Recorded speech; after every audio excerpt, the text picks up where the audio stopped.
What's up everyone and welcome to my first official YouTube video, and man am I excited to kick off this new project. So let's skip right over the Raid Shadow Legends sponsorships and get to our first video topic of mastering the Destiny competitive game mode, Survival.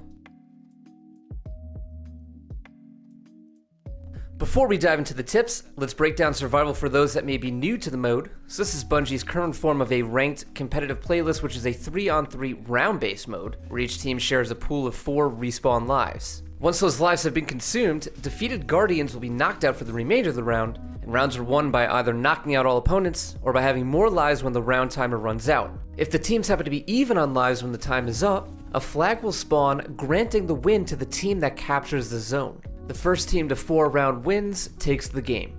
Survival, being the ranked playlist, measures progression through glory, or a competitive score and rating that increases with wins and decreases with losses. Your glory value allows you to rank up or down into different brackets. For example, reaching a glory score of 2100 will get you to the Fabled rank, and 5450 will net you the max rank of Legend. Stringing together win streaks will reward higher values of glory, making winning even more important while grinding for some of the game's better rewards. As you progress through these ranks, you can earn sweet loot like Luna's Howl, Revoker, Recluse, etc., and for those brave enough to reach the max rank of Legend, you can earn the Not Forgotten and the Unbroken title associated with the game mode.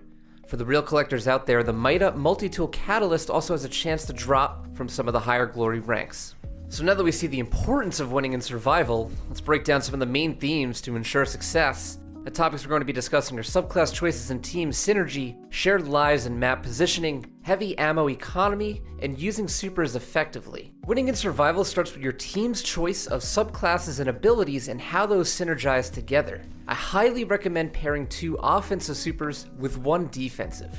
This will allow for aggressive gameplay, but also grant the opportunity to block enemies' powerful abilities at the right times. Now, we will get into how and when to leverage these super abilities in a bit, but when pairing up with Guardians, consider the following. Spectral Blades Hunter, Top Tree Dawn, and a Bubble Titan is a great option, as Spectral is arguably the most lethal offensive super in the game. The Warlock will assist the team with rifts and holding lanes in unique angles with Icarus Dash, while the Titan will have suppressor grenades, a wall to block off enemy fire, and a bubble for defense and spawning orbs. Obviously, this isn't the only combination that works. There's plenty of offensive supers like Arcstaff, Stormcaller, Striker, Titan, with a handful of defensive supers such as Blade Barrage, Nova Bomb, and Thunder Crash that can all pair nicely together.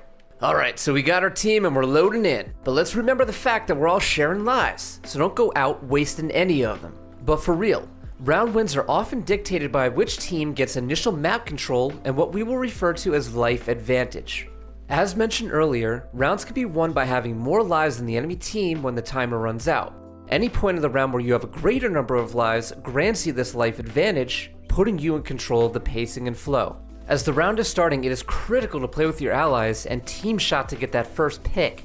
If you're feeling daring and your shot is on, consider using a sniper to challenge some of the long range lanes to put your team at an advantage.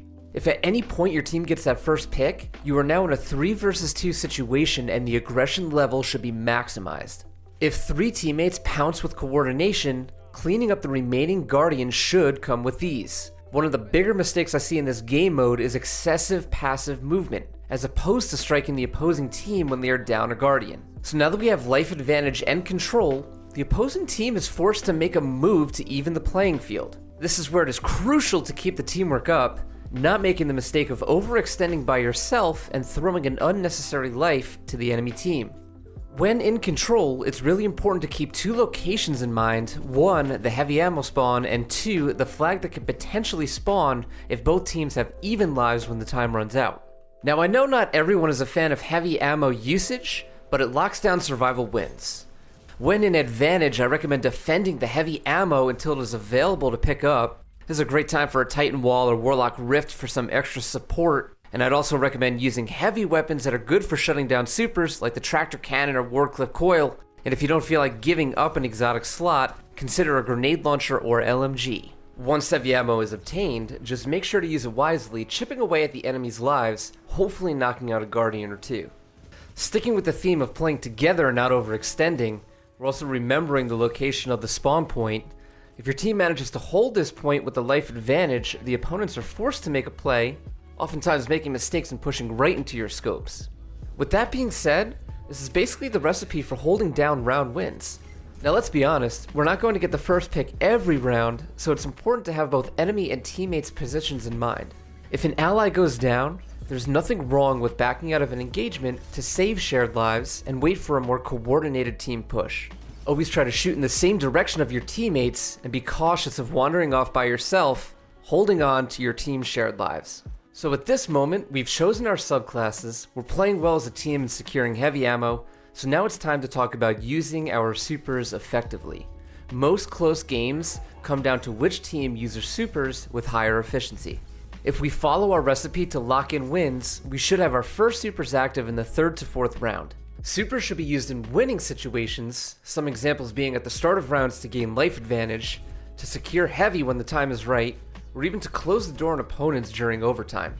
Some of the larger mistakes I see Guardians make in survival is holding on to supers for the majority of the match, or popping supers in losing situations like being down multiple lives, or pushing into something that can easily shut down a super such as heavy ammo. Let's not forget the defensive super that we mentioned earlier while picking loadouts. Using one of the defensive classes provides a massive advantage by not allowing the opposing team to steal lives with their supers. These supers also often drop a solid amount of orbs, allowing teammates to gain super energy even faster. So there we have it. Key things to keep in mind while playing survival to increase your odds at snagging wins and great loot. I hope you found this video helpful, and if so, feel free to throw a like and check out my socials for all updates J-Man related. Thank you for watching, and I'll see you in the Cosmodrome.